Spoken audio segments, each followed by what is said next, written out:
अगर आप बिहार के किसी भी एग्जाम की तैयारी कर रहे हैं तो इस वीडियो अंत तक जरूर देखें, फायदा अवश्य चलिए मिलेगा। शुरू करते हैं। तो चलिए पहली कड़ी से ही शुरू करते हैं। इस क्षेत्र का नाम बिहार, ये कैसे पड़ा?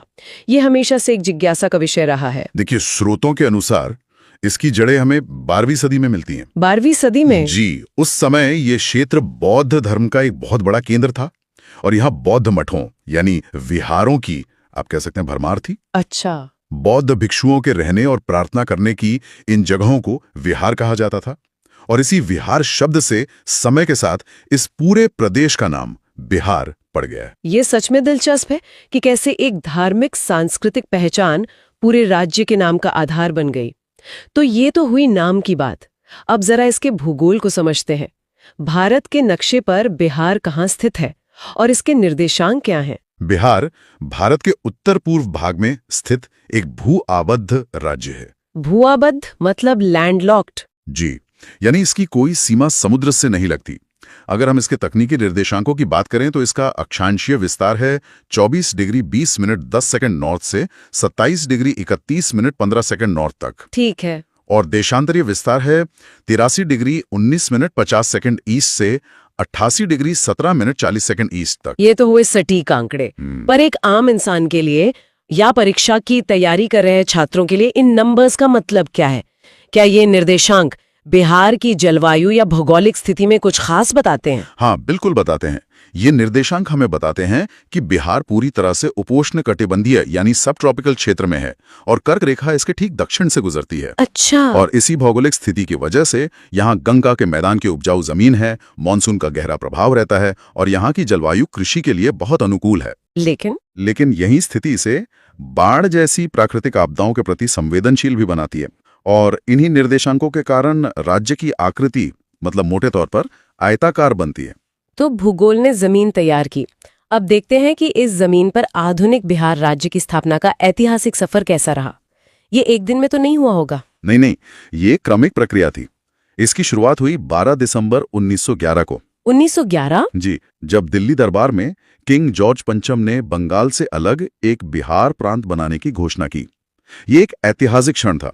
इसके बाद 22 मार्च 1912 को बिहार, जिसमें उस समय उड़ीसा भी शामिल था, को एक अलग प्रांत के रूप में गठित करने की अधिसूचना जारी की गई। और यही 22 मार्च की तारीख आज भी बहुत महत्वपूर्ण है ना? जी हाँ, इसीलिए हर साल 22 मार्च को बिहार स्थापना दिवस मनाया जाता है। इसके ठीक बाद 1 अप्रैल 1912 को यह प्रांत विधिवत रूप से अस्तित्व में आ गया। लेकिन कहानी यहाँ खत्म नहीं हुई। बिल्कुल नहीं।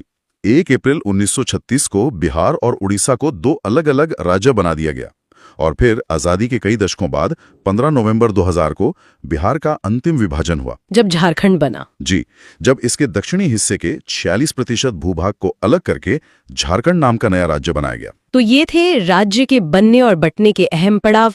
अब कुछ ऐसे सीधे तथ्यों पर आते हैं जो अक्सर परीक्षाओं का हिस्सा बनते हैं, जैसे कि बिहार का क्षेत्रफल और जनसंख्या। जरूर। बिहार का कुल क्षेत्रफल है 94,163 वर्ग किलोमीटर। 94,163? जी, ये आंकड़ा भारत के कुल क्षेत्रफल का 2.86% है। इस हिसाब से बिहार क्षेत्रफल के अनुसार भारत का 12वां सबसे बड़ा राज्य है। ठीक है, क्षेत्रफल में 12वें नंबर पर, लेकिन जब हम आबादी की बात करते हैं तो कहानी पूरी तरह बदल जाती है। बिल्कुल सही। 2011 की जनगणना के अनुसार बिहार की कुल जनसंख्या थी 10,40,99,452। 10 करोड़ से भी ज्यादा? हाँ, और ये भारत की कुल आबादी का 8.60% है। और इस विशाल जनसंख्या के साथ बिहार उत्तर प्रदेश और महाराष्ट्र के बाद भारत का तीसरा सबसे अधिक आबादी वाला राज्य है। तो क्षेत्रफल के हिसाब से 12वें नंबर पर, लेकिन आबादी में तीसरे पर। इसका सीधा मतलब तो ये हुआ कि जमीन उतनी नहीं है पर लोग बहुत ज्यादा हैं। इस उच्च जनसंख्या घनत्व का राज्य पर क्या असर पड़ता है? यही बिहार की सबसे बड़ी सामाजिक और आर्थिक वास्तविकताओं में से एक है। यहाँ प्रति वर्ग किलोमीटर औसतन 1,106 लोग रहते हैं, जो राष्ट्रीय औसत से लगभग 3 गुना है। 3 गुना? जी। इसका सीधा असर भूमि, जल, रोजगार के अवसर, शहरीकरण और सरकारी योजनाओं के वितरण पर पड़ता है। ये एक बड़ी चुनौती भी है और एक बड़ी ताकत भी, अगर मानव संसाधन का सही उपयोग किया जाए। बहुत महत्वपूर्ण बिंदु है ये। अब राज्य के भौतिक आयामों की बात करें तो इसकी लंबाई चौड़ाई कितनी है? अगर हम उत्तर से दक्षिण की ओर देखें तो बिहार की लंबाई है 345 किलोमीटर। और पूर्व से पश्चिम? और पूर्व से पश्चिम की चौड़ाई ज्यादा है, ये है 483 किलोमीटर। समुद्र तल से इसकी औसत ऊंचाई लगभग 173 फीट यानी 53 मीटर है। और वर्षा? यहाँ औसत वार्षिक वर्षा 112 सेंटीमीटर होती है। तो ये थी राज्य के भौतिक आयाम जो इसकी जमीन और जलवायु को परिभाषित करते हैं। लेकिन इस जमीन पर रहने वाले 10 करोड़ से ज्यादा लोगों का शासन कैसे चलता है, इसके लिए हमें बिहार के प्रशासनिक ढांचे को समझना होगा। सही कहा। किसी भी बड़े राज्य को सुचारू रूप से चलाने के लिए उसे छोटी छोटी इकाइयों में बांटा जाता है। बिहार में सबसे बड़ी प्रशासनिक इकाई है प्रमंडल यानी डिवीजन, जिनकी संख्या 9 है। 9 प्रमंडल? जी, और हर प्रमंडल के अंदर कई जिले यानी डिस्ट्रिक्ट्स आते हैं। और बिहार में कुल 38 जिले हैं, जिनमें सबसे नया यानी 38वां जिला अरवल है। जिलों के नीचे भी तो इकाइयां होती होंगी। हाँ, जिलों को अनुमंडल यानी सब डिवीजन में बांटा गया है, जिनकी संख्या 101 है। फिर आते हैं 534 प्रखंड सह अंचल। अच्छा। और सबसे जमीनी स्तर पर 8067 पंचायतें हैं, जो ग्रामीण शासन की रीढ़ हैं। शहरी क्षेत्रों के लिए अलग व्यवस्था है, जिसमें 19 नगर निगम, 88 नगर परिषद और 154 नगर पंचायतें हैं। दिलचस्प बात है कि नगर निगमों की संख्या भी बढ़ रही है। जैसे हाल ही में 19वां नगर निगम सहरसा को बनाया गया। जी, ये दिखाता है कि राज्य में प्रशासनिक जरूरतें बढ़ रही हैं और छोटे शहरों का शहरीकरण तेजी से हो रहा है। यहाँ एक और बारीक जानकारी है जो ध्यान देने योग्य है। प्रशासनिक तौर पर तो 38 जिले हैं। हाँ, लेकिन पुलिस व्यवस्था के नजरिए से 40 पुलिस जिले हैं। बगहा और नवगछिया जो प्रशासनिक जिले नहीं हैं, उन्हें कानून व्यवस्था के लिए अलग पुलिस जिला बनाया गया है। ओहो, ये एक महत्वपूर्ण अंतर है। अब प्रशासन से आगे बढ़कर विधायिका की बात करते हैं। बिहार में कानून बनाने की प्रक्रिया कैसी है? बिहार का विधानमंडल द्विसदनीय है, बाइकैमरल। द्विसदनीय? आसान शब्दों में कहें तो 2 सदन। जी हाँ, बिल्कुल। यहाँ 2 सदन हैं, विधानसभा और विधान परिषद। ठीक वैसे ही जैसे केंद्र में लोकसभा और राज्यसभा होती हैं। और सीटें कितनी हैं? विधानसभा में 243 सीटें हैं, जबकि विधान परिषद में 75 सीटें हैं। और राष्ट्रीय स्तर पर यानी संसद में बिहार का प्रतिनिधित्व कितना है? लोकसभा के लिए बिहार से 40 सांसद चुने जाते हैं और राज्यसभा के लिए 16 सांसद। और इन सीटों में समाज के वंचित वर्गों के लिए आरक्षण की भी व्यवस्था है, जो एक महत्वपूर्ण पहलू है। जी बिल्कुल। आरक्षण के आंकड़े क्या कहते हैं? हाँ, वही बताइए। राज्य की विधानसभा की 243 सीटों में से कुल 40 सीटें आरक्षित हैं। इनमें से 38 सीटें अनुसूचित जाति यानी शेड्यूल्ड कास्ट के लिए, 38? और 2 सीटें अनुसूचित जनजाति यानी शेड्यूल्ड ट्राइब के लिए आरक्षित हैं। एसटी के लिए जो 2 सीटें हैं वे हैं कटोरिया एवं मनिहारी। विधानसभा में एसटी के लिए सिर्फ 2 सीटें आरक्षित हैं, कटोरिया और मनिहारी। ये संख्या काफी कम लगती है। क्या इसका कारण यह है कि बिहार की जनजातीय आबादी कुछ खास इलाकों में ही केंद्रित है? आपने बिल्कुल सही पकड़ा। ये एक महत्वपूर्ण बिंदु है। जब साल 2000 में बिहार का विभाजन हुआ तो अधिकांश जनजातीय बहुल क्षेत्र झारखंड में चले गए। अच्छा, ये वजह है। जी, इसलिए आज के बिहार में अनुसूचित जनजाति की आबादी कुल जनसंख्या का केवल 1.3% है, जो मुख्य रूप से कटिहार, पूर्णिया और बांका जैसे सीमावर्ती जिलों में केंद्रित हैं। विधानसभा की सीटें इसी जनसांख्यिकीय अनुपात को दर्शाती हैं। और लोकसभा की 40 सीटों में आरक्षण की क्या स्थिति है? लोकसभा में अनुसूचित जाति यानी एससी के लिए 6 सीटें आरक्षित हैं। ये सीटें हैं गोपालगंज, हाजीपुर, समस्तीपुर, जमुई, गया और सासाराम। यह पूरी तस्वीर को साफ करता है। अब किसी भी राज्य को पूरी तरह समझने के लिए उसकी सीमाओं को जानना जरूरी है।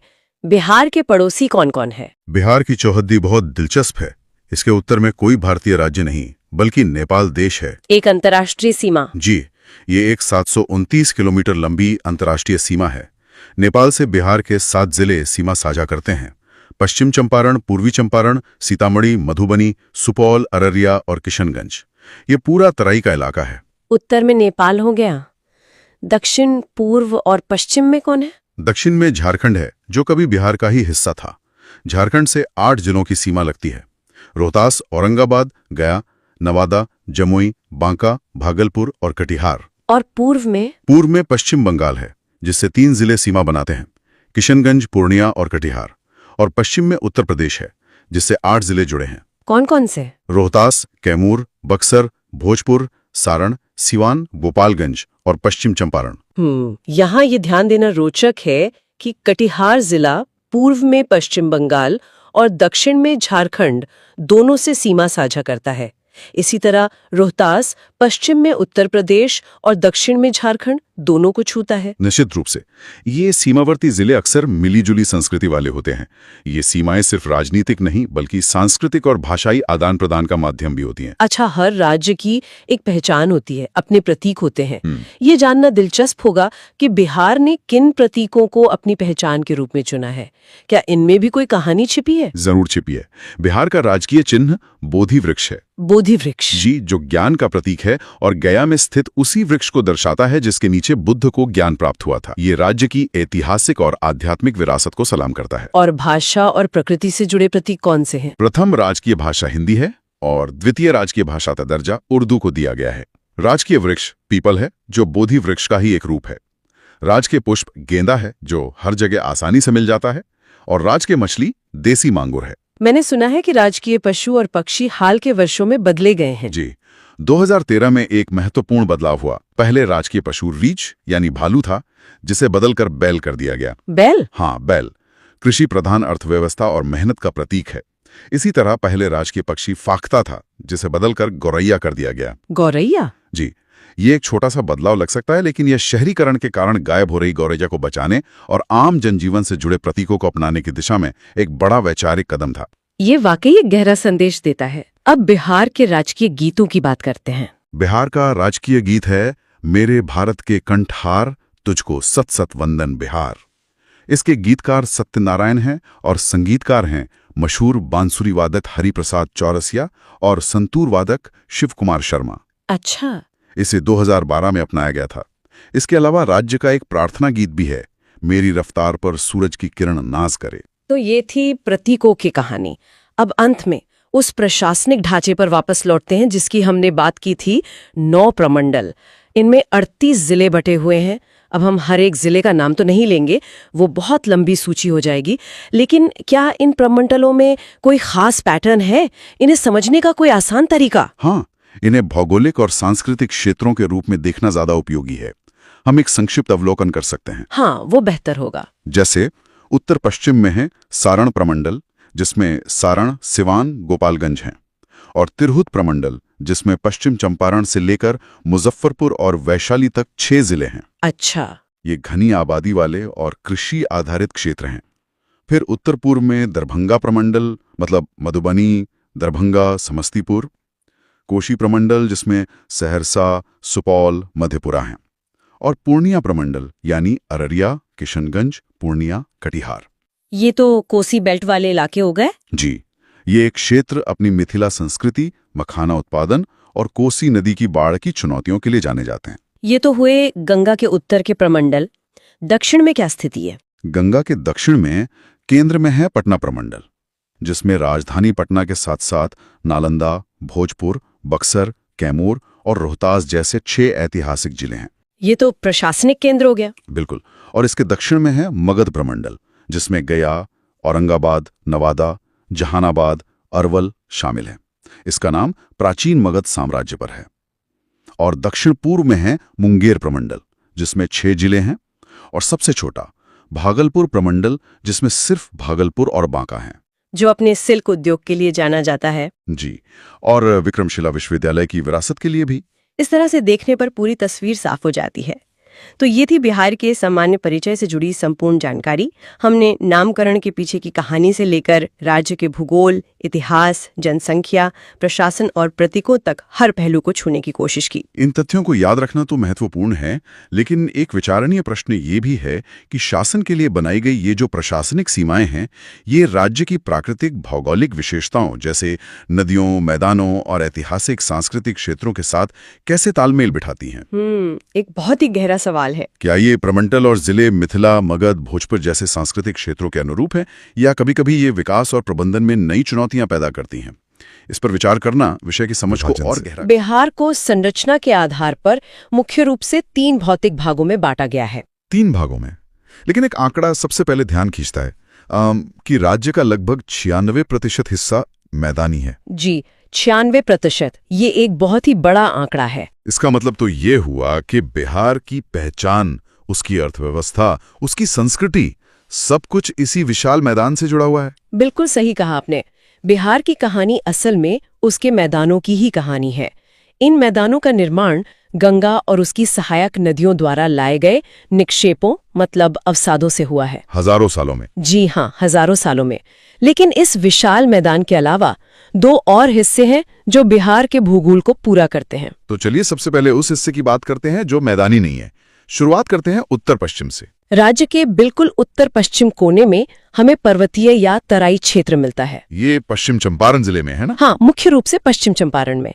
और ये असल में हिमालय की जो शिवालिक श्रेणी है उसी का एक हिस्सा है। अच्छा, और इसका क्षेत्रफल भी बहुत ज्यादा नहीं है, लगभग 932 वर्ग किलोमीटर। जी, लेकिन दिलचस्प बात यह है कि इस छोटे से हिस्से को भी 3 उपवर्गों में विभाजित किया गया है। 3 उपवर्ग? वो कौन कौन से हैं? सबसे पहला है सोमेश्वर श्रेणी। ये त्रिवेणी संगम पर नेपाल और बिहार के बीच एक तरह से सीमा बनाती है। और इसकी ऊंचाई है 874 मीटर। 874 मीटर, और यही बिहार की सबसे ऊंची चोटी भी है। अच्छा, और दूसरा उपवर्ग? वो है रामनगर दून। इसका विस्तार हरहा नदी घाटी में है और इसकी अधिकतम ऊंचाई 240 मीटर है। और इन दोनों के बीच में जो घाटी है उसे दून घाटी कहते हैं। ये सोमेश्वर श्रेणी और रामनगर दून के बीच स्थित है। इसे हरहा नदी की घाटी भी कहा जाता है। समझ गया। तो ये तो हुई पहाड़ों की बात। अब वापस आते हैं उस 96% हिस्से पर, यानी बिहार के विशाल मैदान पर। हाँ, इस विशाल मैदानी क्षेत्र को भी गंगा नदी ठीक बीच से 2 भागों में बांटती है। उत्तरी गंगा का मैदान और दक्षिणी गंगा का मैदान। जी, पहले बात करते हैं उत्तरी गंगा के मैदान की। ये गंगा के उत्तर से लेकर नेपाल की सीमा तक फैला हुआ है। और इसकी ढाल उत्तर से दक्षिण की ओर है। हाँ, और उत्तर पश्चिम से दक्षिण पूर्व की ओर भी। इसमें 3 प्रमुख दोआब हैं। दोआब मतलब 2 नदियों के बीच की जमीन। बिल्कुल। पहला है घाघरा गंडक दोआब, दूसरा गंडक कोसी दोआब और तीसरा कोसी महानंदा दोआब। और इस इलाके की कुछ और भी खासियतें हैं, जैसे दियारा प्रदेश और चौर या मन। जी, चौर या मन असल में गोखुर झीलें होते हैं। जब नदी अपना रास्ता बदलती है तो पुराने रास्ते में पानी जमा हो जाता है। और इसी वजह से यहाँ अक्सर बाढ़ की विभीषिका भी देखने को मिलती है। हाँ, ये क्षेत्र बाढ़ से बहुत ज्यादा प्रभावित रहता है। ठीक है, और अब गंगा के दक्षिण वाले मैदान की बात करते हैं। दक्षिण गंगा का मैदान गंगा के दक्षिण और दक्षिणी पठारी क्षेत्र के बीच में है। ये उत्तरी मैदान की तुलना में थोड़ा छोटा है। और इसे भी 3 उपवर्गों में बांटा गया है। जी, गंगा सोन दोआब, मगध का मैदान और अंग का मैदान। इस क्षेत्र की एक खास विशेषता का जिक्र है, टाल। ये क्या होता है? ये बहुत दिलचस्प है। नदी के तटबंध से लगे हुए जो दक्षिण की ओर गहरे क्षेत्र होते हैं उन्हें टाल कहा जाता है। अच्छा। नवादा, गया और राजगीर में फैली हैं। जी, और ये बिहार का सबसे प्राचीन पहाड़ी क्षेत्र है। और दूसरी हैं विंध्य चट्टानें। हाँ, ये कैमूर और रोहतास में पाई जाती हैं। ये दूसरा सबसे प्राचीन क्षेत्र है। और ये सीमेंट उद्योग और चूना पत्थर के लिए प्रसिद्ध है। बिल्कुल। तो हमने देखा कि बिहार में उत्तर में पहाड़ हैं, दक्षिण में पठार और बीच में एक विशाल मैदान। जाहिर है इस विविध भौगोलिक संरचना का यहाँ की जलवायु पर भी असर पड़ता होगा। आपने बिल्कुल सही नब्ज पकड़ी है। बिहार की जलवायु को उपोष्ण कटिबंधीय या मानसूनी प्रकार की कहा जाता है। और अगर हम कोपेन के जलवायु वर्गीकरण को देखें तो ये विविधता और भी साफ हो जाती है।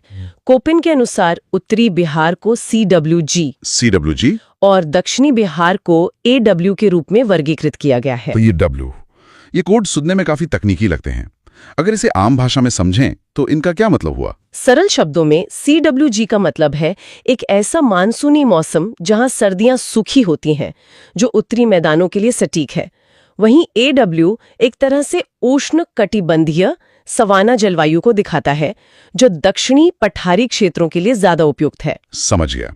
और बिहार में ऋतुओं का चक्र कैसा रहता है? यहाँ मुख्य रूप से 3 ऋतुएं अनुभव की जाती हैं।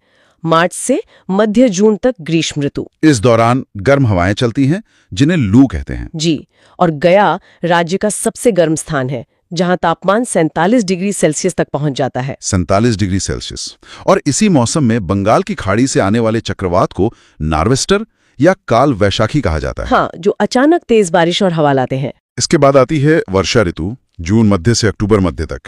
मानसून का प्रवेश मध्य जून में होता है और यहाँ भी हमें भौगोलिक विविधता दिखती है। राज्य में सबसे ज्यादा वर्षा किशनगंज में होती है 205 सेंटीमीटर और सबसे कम औरंगाबाद में 101 सेंटीमीटर। और बिहार की औसत वार्षिक वर्षा 112 सेंटीमीटर है। जी, 112 सेंटीमीटर। और फिर आती है शीत ऋतु, मध्य अक्टूबर से फरवरी तक। दिसंबर जनवरी सबसे ठंडे महीने होते हैं और दिलचस्प बात यह है कि गया सबसे गर्म जिला होने के साथ साथ सबसे ठंडा जिला भी है। ये कैसे संभव है? ये महाद्वीपीयता के कारण है।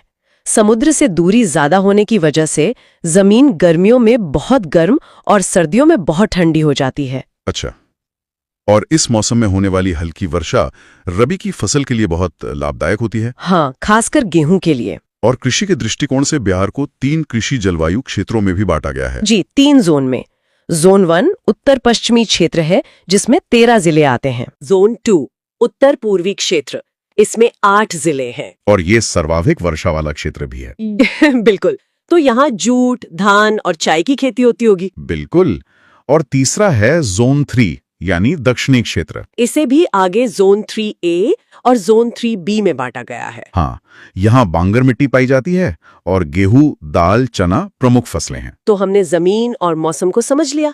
अब बात करते हैं बिहार की जीवन रेखा की। यहाँ की नदियां यानी अपवाह तंत्र। बिहार की नदियों को उनके स्रोत के आधार पर 2 मुख्य वर्गों में बांटा जा सकता है। और मुझे लगता है यहाँ भी उत्तर और दक्षिण की कहानी अलग अलग होगी। बिल्कुल। पहला वर्ग है हिमालयी नदियां। ये सदानीरा होती हैं, यानी इनमें वर्ष भर जल रहता है और इनका प्रवाह उत्तर से दक्षिण की ओर होता है। जी, ये बड़े डेल्टा बनाती हैं और अक्सर अपना मार्ग बदलती हैं, जैसे गंगा, गंडक और विशेषकर कोसी। और दूसरा वर्ग है पठारी नदियां। ये वर्षा पर आधारित होती हैं, गर्मियों में लगभग सूख जाती हैं। इनका प्रवाह दक्षिण से उत्तर की ओर होता है।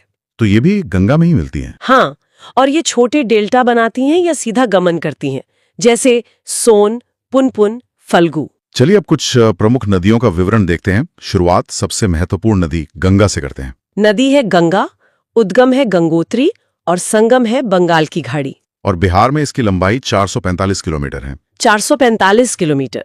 ये बक्सर के चौसा में बिहार में प्रवेश करती है और पटना जिले में इसकी लंबाई सबसे ज्यादा है। अब दूसरी नदियों को देखते हैं।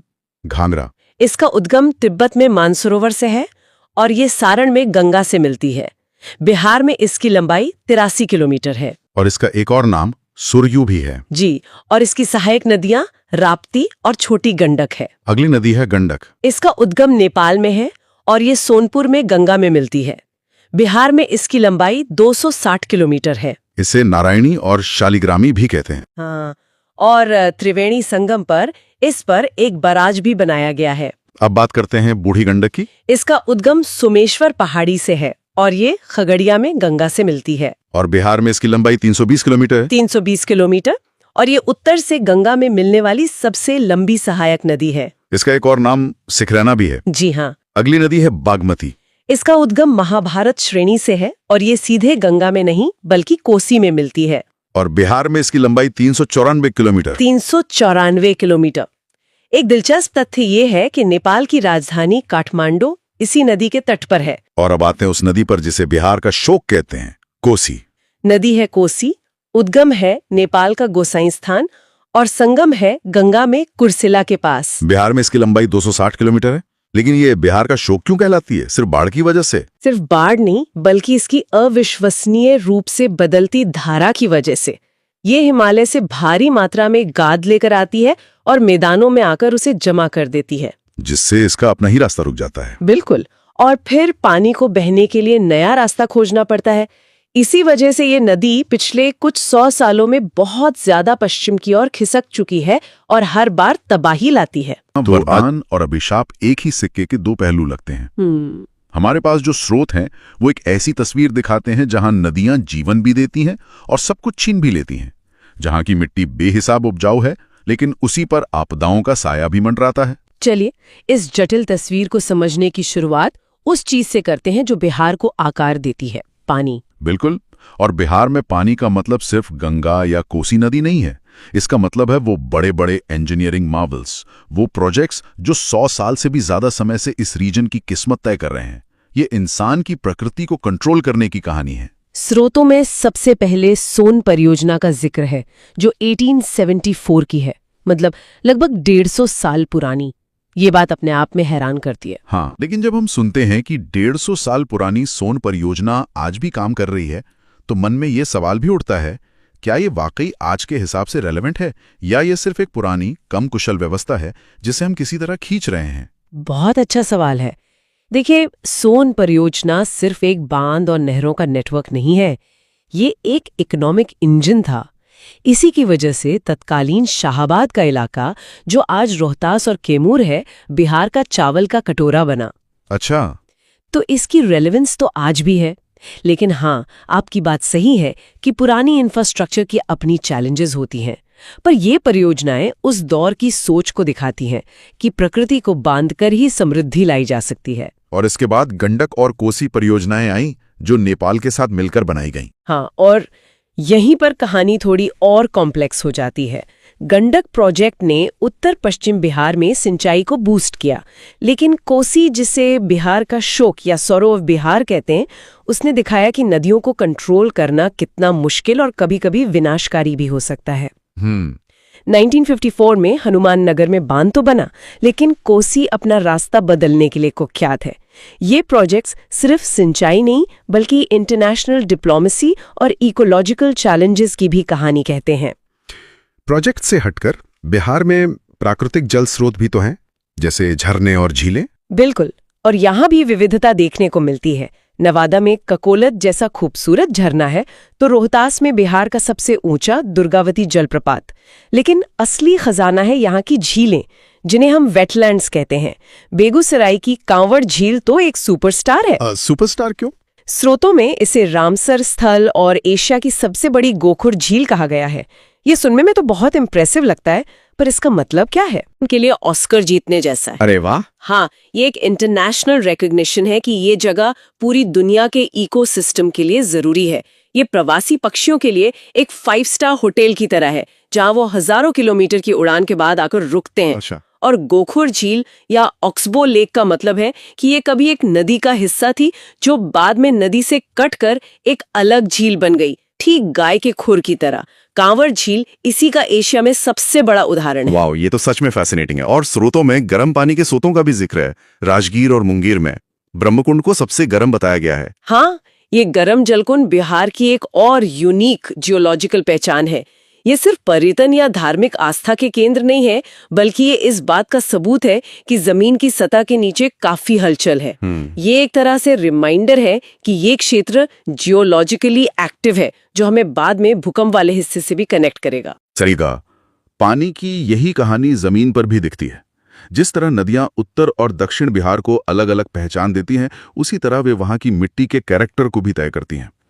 स्रोत कहते हैं कि 90% इलाका जलोढ़ मिट्टी यानी एलुवियल सॉइल से बना है। हाँ, 90% एक बहुत बड़ा नंबर है, लेकिन असली कहानी इस 90% के अंदर की वैरायटी में है।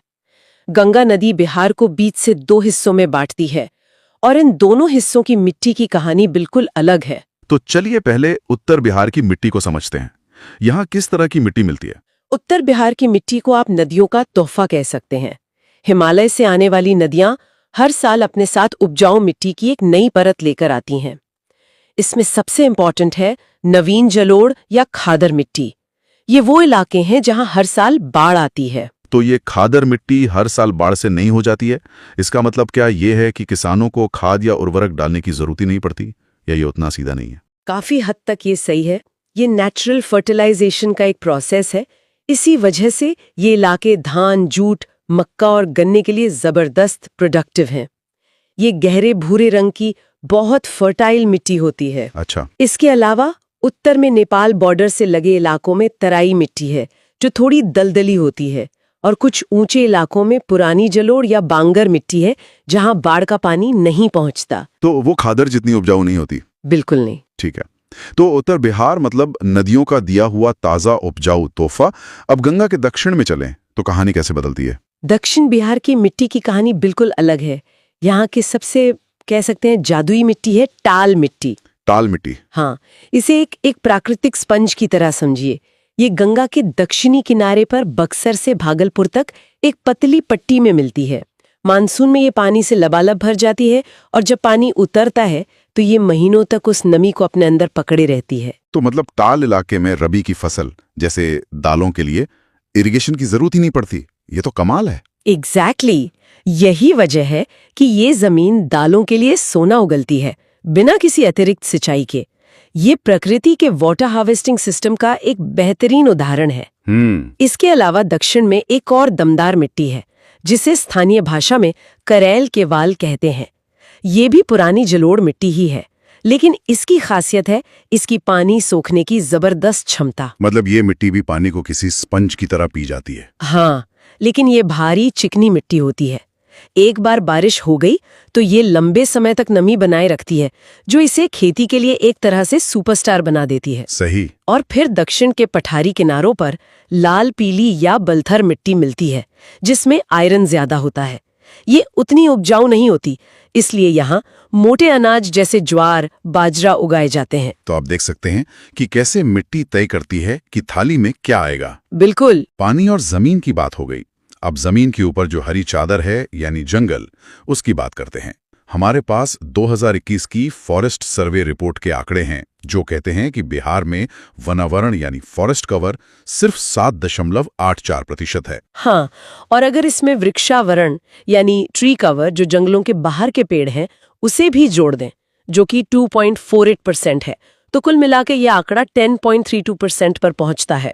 ये राष्ट्रीय औसत और 33% के लक्ष्य से बहुत कम है। लेकिन इन नंबर्स से ज्यादा जरूरी है इनके पीछे की कहानी। और वो कहानी क्या है? कहानी है जबरदस्त असंतुलन की। एक तरफ कैमूर जिला है जहां 31% से ज्यादा जमीन पर जंगल है। ये बिहार का ग्रीन लंग है।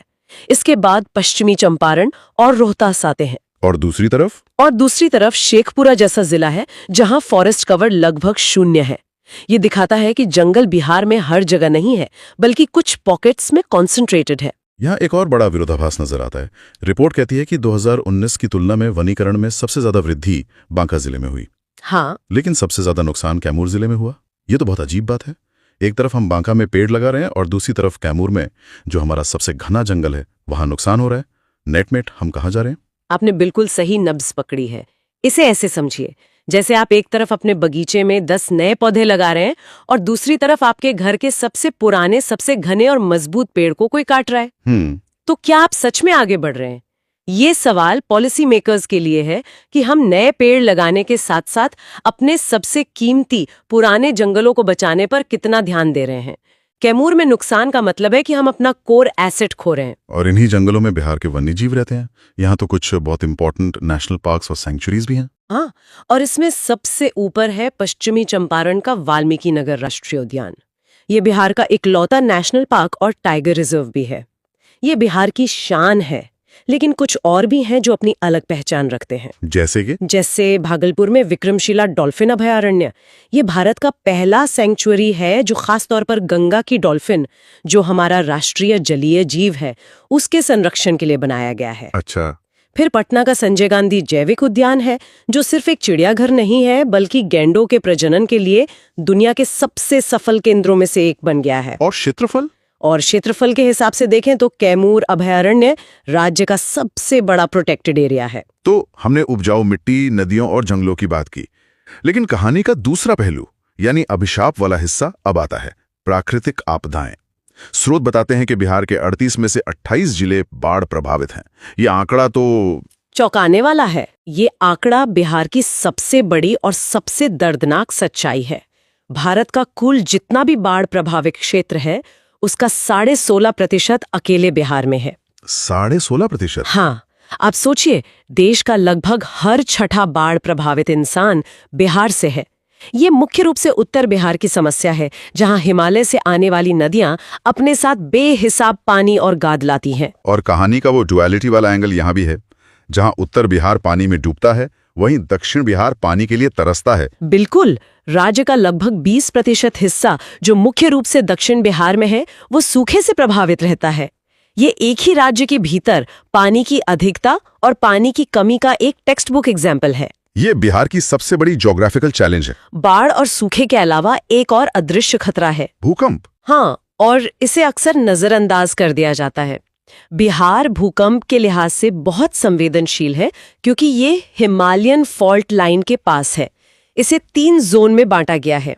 जोन वी, जो सबसे खतरनाक माना जाता है, उसमें सीतामढ़ी, मधुबनी जैसे नेपाल से सटे जिले आते हैं। सबसे खतरनाक? हाँ, इसका मतलब है कि यहाँ सबसे डिस्ट्रक्टिव किस्म के भूकंप का खतरा है। और राजधानी पटना? पटना जोन 4 में है, जो भी एक हाई रिस्क जोन है। सिर्फ दक्षिण बिहार के कुछ हिस्से जैसे गया और रोहतास जोन 3 में है, जो तुलनात्मक रूप से कम जोखिम वाले हैं। तो खतरा हर जगह है, बस उसकी इंटेंसिटी अलग अलग है। इन सब चुनौतियों से निपटने के लिए क्या कोई खास पहल हुई है? यहाँ सेंदाई फ्रेमवर्क का जिक्र है, जो सुनने में तो बड़ा हैवी ड्यूटी लगता है। आम आदमी के लिए इसका क्या मतलब है? Does it actually help the person whose house gets flooded every year? बहुत जरूरी सवाल है। सेंदाई फ्रेमवर्क असल में आपदाओं से लड़ने का एक ग्लोबल एक्शन प्लान है और बिहार इसे लागू करने वाला भारत का पहला राज्य बना। ये बहुत बड़ी बात है। अच्छा। हाँ, इसका कोर आइडिया है कि हम आपदा आने के बाद सिर्फ रिलीफ और रेस्क्यू ना करें, बल्कि आपदा आने से पहले ही उसके रिस्क को कम करें। मतलब? कैसे? मतलब बेहतर अर्ली वार्निंग सिस्टम्स लगाना ताकि लोगों को समय पर खबर मिल जाए, ऐसे घर और सड़कें बनाना जो बाढ़ या भूकंप को झेल सकें, कम्युनिटी को ट्रेन करना कि आपदा के समय क्या करना है। ये माइंडसेट में एक शिफ्ट है, रिएक्शन से प्रो एक्शन की तरफ। और हाँ, ये उस आखिरी आदमी तक पहुंचने की कोशिश है जिसका घर हर साल डूबता है, ताकि उसका नुकसान कम से बिहार की कृषि पर ध्यान केंद्रित करते हैं। ये स्रोत बताते हैं कि बिहार मूल रूप से एक मैदानी राज्य है। हाँ, जिसका लगभग 96% भूभाग मैदानी है। और ये मैदानी भूगोल सीधे तौर पर यहाँ की अर्थव्यवस्था को प्रभावित करता है। बिल्कुल। लगभग 70% आबादी अपनी आजीविका के लिए कृषि और उससे जुड़े क्षेत्रों पर ही निर्भर है। ये एक बहुत बहुत बड़ा आंकड़ा है। 70%। और अगर हम जीएसडीपी में इसके योगदान को देखें तो 2020-21 के आंकड़ों के अनुसार ये 19.2% था। जी, 19.2%। अब भूमि उपयोग के आंकड़ों पर आते हैं। ये काफी दिलचस्प हैं। शुद्ध बुआई क्षेत्र मतलब नेट सोन एरिया 54.2% है। इसका मतलब है कि आधी से ज्यादा जमीन पर सीधे तौर पर खेती होती है। हाँ। और इसके विपरीत कुल अकृष्य भूमि यानी जिस पर खेती नहीं होती वो 45.8% है। और सकल फसल क्षेत्र 72.97 लाख हेक्टेयर है। और फसल सघनता या जिसे क्रॉपिंग इंटेंसिटी कहते हैं वो 144% है। 144%। यहाँ पर यह समझना दिलचस्प है कि 144% की फसल सघनता का मतलब क्या है। इसका मतलब है कि एक ही खेत पर साल में एक से अधिक फसलें उगाई जा रही हैं। जी, जो भूमि के बहुत गहन उपयोग को दर्शाता है। चलिए अब फसलों के वर्गीकरण को देखते हैं। स्रोतों में 3 मुख्य फसल मौसमों का उल्लेख है। हाँ, राबी, खरीफ और जायद। पहला है राबी, जो अक्टूबर-नवंबर से मार्च-अप्रैल तक चलता है। इसमें गेहूं, चना, सरसों, मटर, आलू और जौ जैसी फसलें शामिल हैं। दूसरा है खरीफ, जून-जुलाई से नवंबर-दिसंबर तक। ये बेसिकली मॉनसून का मौसम है। अच्छा। और मुख्य फसलें हैं धान, गन्ना, ज्वार, बाजरा, मक्का और अरहर। और फिर है जायद, जो अप्रैल-मई से जून-जुलाई के बीच का एक छोटा मौसम है। जी। इसमें मक्का, जूट, मरुआ, तरबूज, ककड़ी, मूंग और विभिन्न सब्जियां उगाई जाती हैं। अब अगर हम प्रमुख फसलों और उनके उत्पादक जिलों पर ध्यान दें तो यहाँ कुछ बहुत महत्वपूर्ण तथ्य हैं जिन्हें याद रखना चाहिए। बिल्कुल, यहाँ से अक्सर सवाल बनते हैं। जैसे चावल यानी धान का सर्वाधिक उत्पादन रोहतास में होता है, लेकिन सर्वाधिक उत्पादकता यानी प्रति हेक्टर उपज वो पश्चिम चंपारण में है। सही। इसी तरह गेहूं के लिए भी सर्वाधिक उत्पादन रोहतास में ही है, पर सर्वाधिक उत्पादकता बेगूसराय में दर्ज की गई है। मक्का का सर्वाधिक उत्पादन कटिहार करता है और उत्पादकता में अररिया सबसे आगे है। और दलहन के मामले में सर्वाधिक उत्पादन पटना में होता है, जबकि सर्वाधिक उत्पादकता जहानाबाद में है। तो ये उत्पादन और उत्पादकता का जो फर्क है ये बहुत महत्वपूर्ण है। कृषि उत्पादन से जुड़े कुछ और भी आकर्षक तथ्य हैं। जैसे फल उत्पादन में केला सबसे ऊपर है 19.8 लाख टन, और उसके बाद आम 15.5 लाख टन, और फिर अमरूद। और लीची के बारे में तो सब जानते ही हैं। हाँ, मुजफ्फरपुर की लीची। बिहार का 48% लीची उत्पादन अकेले मुजफ्फरपुर में होता है, जो इसे देश में पहले स्थान पर रखता है। वाह। और गन्ने के उत्पादन में पश्चिम चंपारण का दबदबा है, जहां राज्य का 53% गन्ना पैदा होता है। चाय का सर्वाधिक उत्पादन किशनगंज में होता है। और जूट उत्पादन में पूर्णिया सबसे आगे है। जी, और बिहार पश्चिम बंगाल के बाद देश में दूसरे स्थान पर है जूट उत्पादन में। और मखाना, ये तो बिहार की पहचान ही है। बिल्कुल, देश का प्रथम और एकमात्र उत्पादक राज्य। ये बहुत बड़ी बात है। कुल खाद्यान्न उत्पादन 2020-21 का आंकड़ा है 17.952 लाख टन था। यहाँ ये बात भी महत्वपूर्ण है कि बिहार भारत के कुल खाद्यान्न का 6.6% उत्पादन करता है। और इन उपलब्धियों को पहचान भी मिली है।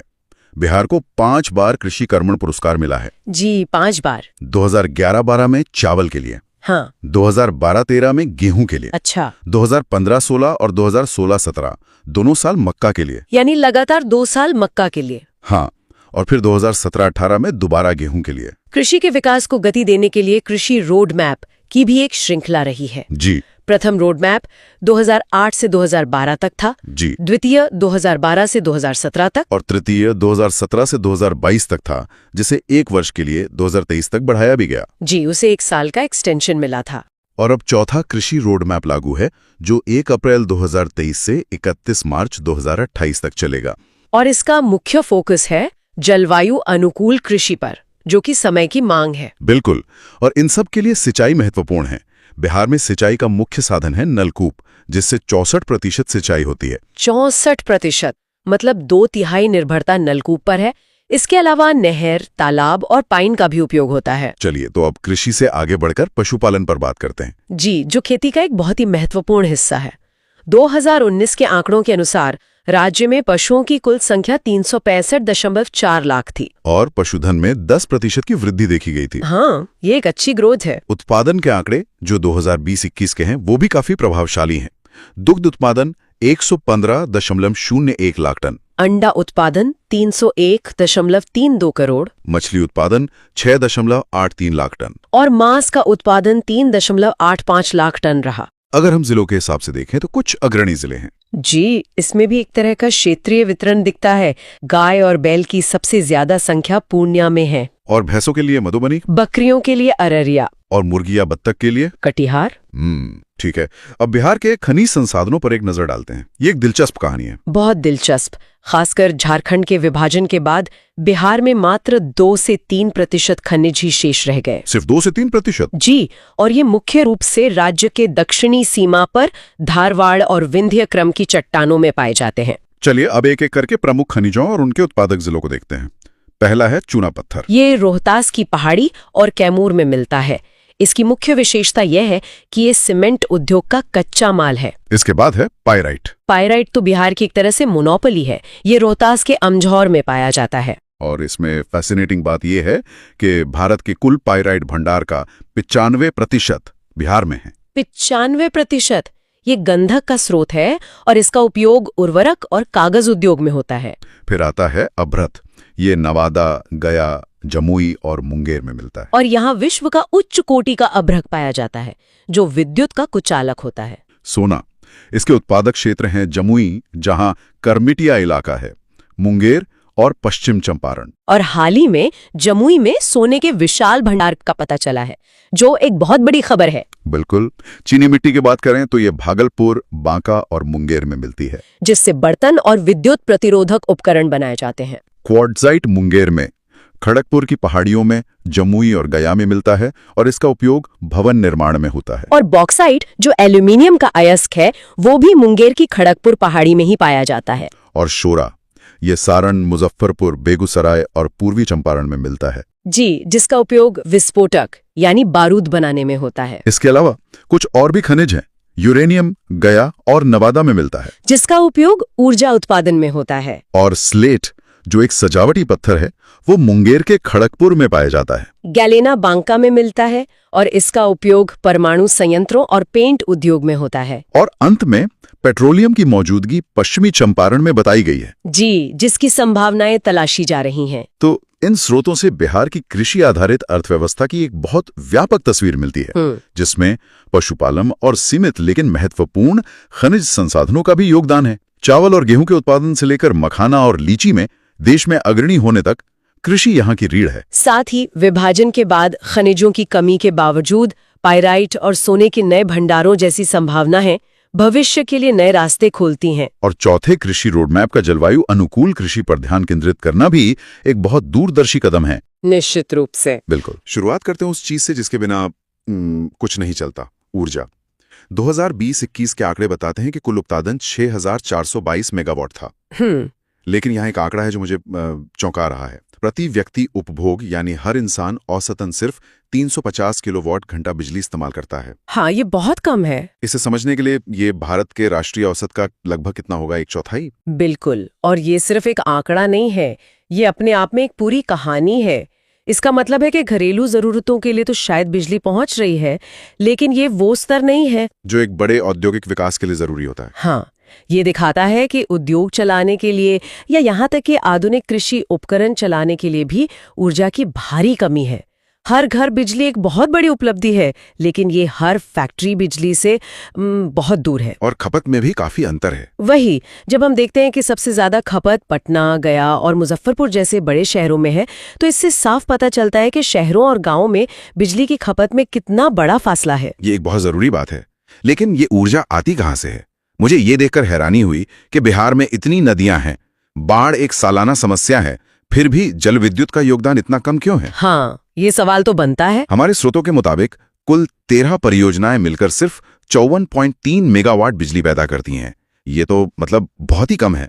ये एक बहुत अच्छा सवाल है। इसकी कई वजह हैं, जिसमें गाद की समस्या से लेकर पर्यावरण संबंधी चिंताएं भी शामिल हैं। अच्छा। इसी वजह से, जैसा कि हमारे स्रोत दिखाते हैं, राज्य अपनी ऊर्जा सुरक्षा के लिए कोयले पर बहुत ज्यादा निर्भर है। ये निर्भरता बिहार की भौगोलिक स्थिति और जाहिर है झारखंड के कोयला स्रोतों से निकटता को भी दर्शाती है। हाँ, वो तो है। ताप विद्युत केंद्रों की तो एक पूरी फौज नजर आती है। हमारे स्रोतों में पटना के पास बाढ़, औरंगाबाद का नबीनगर, बेगूसराय में बरौनी और मुजफ्फरपुर में कांटी, हाँ, ये सब बड़े प्लांट्स हैं। हाँ, ऐसा लगता है कि बिहार ने अपनी ऊर्जा सुरक्षा का दाव पूरी तरह कोयले पे लगाया है। फिलहाल तो ऐसा ही लगता है, लेकिन भविष्य की ओर देखें तो एक महत्वपूर्ण संकेत मिलता है। नवादा के रजौली में एक परमाणु विद्युत संयंत्र का प्रस्ताव। ओह, ये तो दिलचस्प है। ये अभी सिर्फ प्रस्ताव है, लेकिन ये ऊर्जा स्रोतों में विविधता लाने की एक दूरगामी सोच को दिखाता है। ये कोयले पर निर्भरता कम करने की दिशा में एक बड़ा कदम हो सकता है, अगर ये हकीकत में बदलता है तो। और हमें 7 निश्चय 1 योजना का जिक्र नहीं भूलना चाहिए। बिल्कुल, जो 2015 में शुरू हुई थी। हाँ, और इसी के तहत हर घर बिजली लगातार का लक्ष्य हासिल किया गया। तो इसका मतलब ये हुआ कि तार हर घर तक पहुंच गया और बल्ब जल गया। बिल्कुल, घरेलू स्तर पर बिजली पहुंचाने में ये एक क्रांतिकारी कदम था। उसने लोगों के जीवन स्तर को बेहतर बनाया। सही बात है, लेकिन आर्थिक विकास का इंजन सिर्फ घरों से नहीं चलता, उसे कारखानों से ऊर्जा मिलती है। और यहीं से हम अपने अगले विषय पर आते हैं। अगर आपके पास बिजली है तो उसका इस्तेमाल करने के लिए उद्योग भी तो होने चाहिए। सही कहा। तो चलिए बात करते हैं उद्योग की। स्रोत साफ कहते हैं कि बिहार में खनिज आधारित उद्योगों की संभावना सीमित है। हाँ, शायद रोहतास के चूना पत्थर को छोड़कर। हाँ, असली ताकत तो कृषि आधारित उद्योगों में है। और ये कोई नई बात नहीं है, इसका एक लंबा इतिहास है। चीनी उद्योग इसका सबसे पुराना और सबसे बड़ा उदाहरण है। पहली मिल 1904 में सारण के मरहौरा में लगी थी। 1 सदी से भी ज्यादा पहले। हाँ, ये दिखाता है कि बिहार में कृषि को उद्योग में बदलने की समझ कितनी पुरानी है। आज भी लगभग 10-11 मिलें चल रही हैं। ये राज्य की कृषि प्रधानता को उसकी औद्योगिक ताकत में बदलने का एक जीता जागता खाका है। और ये सिर्फ चीनी तक ही सीमित नहीं है। जूट को देखिए। हाँ, जूट उद्योग पूर्णिया, कटिहार, दरभंगा। बिल्कुल। और पूर्णिया के मरांगा में तो एक जूट पार्क भी है। और रेशम, भागलपुर को तो सिल्क सिटी या रेशम सिटी ही कहा जाता है। और कमाल की बात यह है कि वहां मलबरी, तसर और अंडी तीनों तरह के रेशम का उत्पादन होता है। ये तो बहुत खास बात है। अगर हम इसे बड़ी तस्वीर से जोड़कर देखें तो ये एक विकेंद्रीकृत यानी डिसेंट्रलाइज्ड औद्योगिक मॉडल को दिखाता है। हर चीज एक जगह नहीं है। अच्छा, मतलब अलग अलग इलाकों की अपनी खासियत है। हाँ, तसर रेशम आपको बांका और मुंगेर में मिलेगा, तो अंडी रेशम मुजफ्फरपुर और बेगूसराय में। इसी तरह सीमेंट उद्योग रोहतास के डालमिया नगर और बंजारी में है, क्योंकि वहां चूना पत्थर आसानी से मिल जाता है। मतलब उद्योग वहां लग रहे हैं जहां कच्चा माल उपलब्ध है। ये तो मंतिकी है एकदम। और इसमें सार्वजनिक उपक्रमों यानी सरकारी कारखानों की भूमिका भी बहुत बड़ी लगती है, खासकर रेलवे की। हाँ, रेलवे का बहुत बड़ा योगदान है। मधेपुरा में रेलवे का इलेक्ट्रिक इंजन कारखाना, सारण के बेला में रेल पहिया कारखाना और मड़ौरा में डीजल इंजन कारखाना। ऐसा लगता है कि भारतीय रेलवे बिहार के औद्योगिक परिदृश्य में एक बहुत बड़ा निवेशक है। निश्चित रूप से। बरौनी में उर्वरक और तेल रिफाइनरी के साथ साथ रेलवे के ये कारखाने भारी उद्योग की रीढ़ हैं। ये सब बिहार औद्योगिक क्षेत्र विकास प्राधिकरण यानी बियाडा के दायरे में आता है। बियाडा? हाँ। इसकी स्थापना 1974 में हुई थी। हाँ, ये एक सरकारी एजेंसी है जिसमें मुख्य काम राज्य में औद्योगिक जमीनें विकसित करना और निवेश को बढ़ावा देना है। इसके 4 क्षेत्रीय कार्यालय हैं, पटना, भागलपुर, मुजफ्फरपुर और दरभंगा। ये राज्य भर में इसी काम को देखते हैं। ठीक है, तो हमारे पास ऊर्जा के प्लांट हैं, हमारे पास कृषि आधारित और कुछ भारी उद्योग भी हैं, लेकिन किसी उद्योग को बढ़ावा देने के लिए सिर्फ फैक्ट्री और जमीन काफी नहीं है। नहीं, बिल्कुल नहीं। आपको कच्चा माल लाने और तैयार माल बाजार तक पहुंचाने के लिए रास्ते चाहिए, और यहीं पर परिवहन की भूमिका किसी भी अर्थव्यवस्था की जीवन रेखा की तरह हो जाती है। सही कहा। और यहाँ के आंकड़े तो वाकई चौंकाने वाले हैं। आप शायद सड़क घनत्व की बात कर रहे हैं? हाँ बिल्कुल। एक मिनट, ये आंकड़ा सही है? बिहार का सड़क घनत्व मतलब प्रति 1000 वर्ग किलोमीटर पर 3086 किलोमीटर सड़कें देश में तीसरे नंबर पर है। हाँ, केरल और पश्चिम बंगाल के ठीक बाद। ये तो मेरी उम्मीद से बिल्कुल अलग है। मुझे तो लगा था कि यहाँ सड़कें एक बड़ी समस्या होंगी। हाँ, कागज पर ये आंकड़ा बहुत प्रभावशाली लगता है। ये दिखाता है कि गांव तक पहुंच बनाने में काफी काम हुआ है। लेकिन जब हम इन सड़कों की गुणवत्ता, उनकी चौड़ाई और उनके रखरखाव को देखते हैं तो एक दूसरी ही कहानी सामने आती है। उच्च घनत्व का मतलब हमेशा उच्च दक्षता नहीं होता है, खासकर जब आपको एक फैक्ट्री से भारी माल से लदे ट्रक निकालने हो। समझ गए। और इसमें भी एक विषमता है। बहुत ज्यादा। जहां पटना जिले में 500 किलोमीटर से ज्यादा राष्ट्रीय राजमार्ग हैं, वहीं शिवहर जैसे जिले में महज 22 किलोमीटर। सिर्फ 22 किलोमीटर? ये असमानता तो वाकई चिंताजनक है।